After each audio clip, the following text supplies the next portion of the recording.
Have you ever wondered if fear is holding you back from success?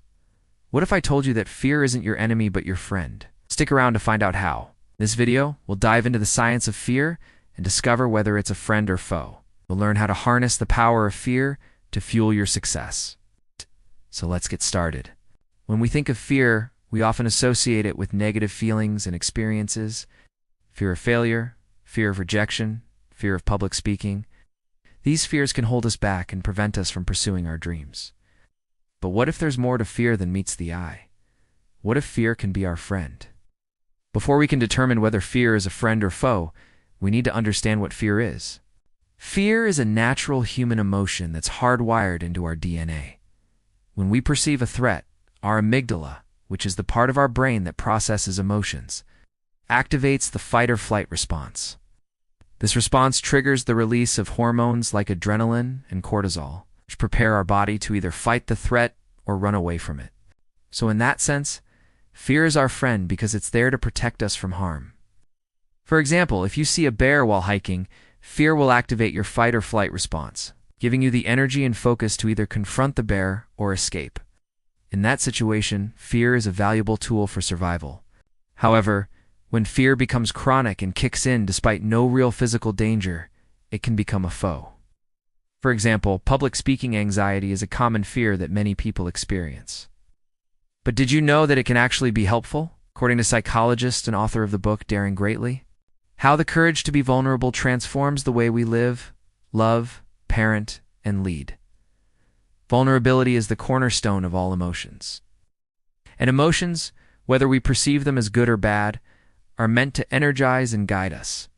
When we experience something that feels shameful or embarrassing, like making a mistake in front of colleagues, fear may cause us to avoid similar situations in the future. This avoidance can lead to a loss of opportunities and can prevent us from growing and learning.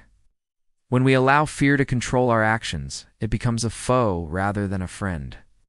So how do we strike the right balance between listening to fear and moving forward despite it? The key is to recognize that fear is always present and then make a conscious choice to act in spite of it. Brown writes, "We cannot selectively numb emotions.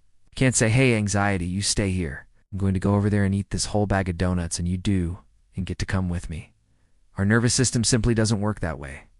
When we try to numb emotional discomfort, we end up numbing all the emotions. This means that we can't simply ignore or suppress our fear. We need to acknowledge it and choose how to respond.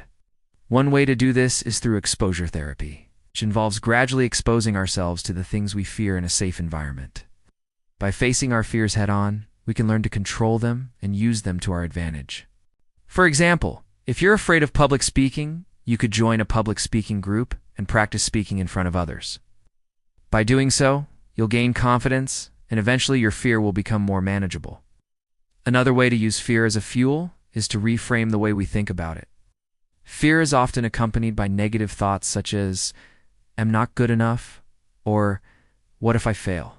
By challenging these thoughts and replacing them with positive affirmations, we can change the way we feel. For example, instead of saying "I'm not good enough," we can say, "I am capable and deserving of success." Fear is a powerful emotion that can either help or hinder us on our journey to success. By understanding the science of fear, we can learn to use it as a fuel rather than a barrier. Remember, fear is always present, but it's our response to fear that determines whether it's a friend or foe. Now it's time for you to take action. Feel the fear and move anyway. Like this video if you found it helpful and share it with others who might benefit from it. Don't forget to subscribe for more videos on personal growth and success. Thank you for watching, and I'll see you in the next video.